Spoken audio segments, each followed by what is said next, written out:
The sniper stealthily sliced through the rope with a kitchen knife. The next second, a dummy soldier suddenly popped up. The German sniper saw his chance and squeezed the trigger. With a flash at the muzzle, our guy coolly returned fire and knocked the decoy down. After that move, he quickly shifted his focus, scanning for his next firing position. He pulled out a head of cabbage he'd prepped ahead of time and tied it tightly to a small wooden stake. Then he stuck the stake into the center of the cabbage and topped it off with a bright yellow helmet. Just like that, he'd crafted a foolproof decoy to trick the enemy. Little did he know, the Germans had gotten crafty too. They shoved a German steel helmet onto a tree branch, posing it as another sniper. At that moment, a war reporter was about to catch this absurd scene on his phone. But in the next instant, a bullet slammed into his phone, sending it crashing to the ground. The man snapped his head around and zeroed in on the source of the shot. To his surprise, he'd actually hit the fake target again. The guy manning the decoy was about to tug the rope to lure in more targets, but the sudden sight made him instinctively take a step back. He yanked on the rope once more, and the cabbage head peeked out from behind the tree. Just when things were hanging by a thread, the real German sniper appeared. The man quickly used his scope's reflection to pinpoint the enemy's location. Then he decisively pulled the trigger, landing a headshot that took the sniper out. Just like that, the German three-man sniper team was wiped out one by one.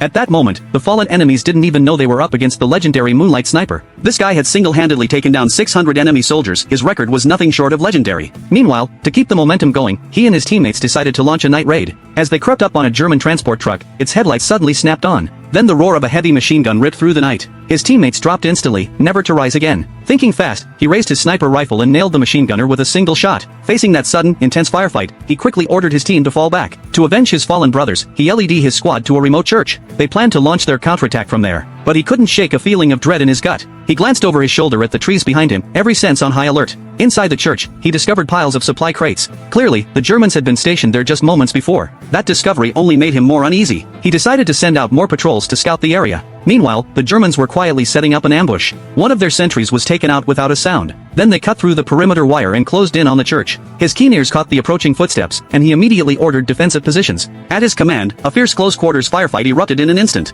Using the terrain to their advantage, he and his men managed to suppress the enemy. After a short but brutal exchange, the Germans were forced to retreat into the woods. He led the charge, relentlessly pursuing them. In the end, they rounded up every last enemy soldier. The horns of victory rang in their ears as they celebrated their hard-won triumph. For his outstanding performance, the sniper was awarded the Red Medal, becoming a hero in everyone's eyes.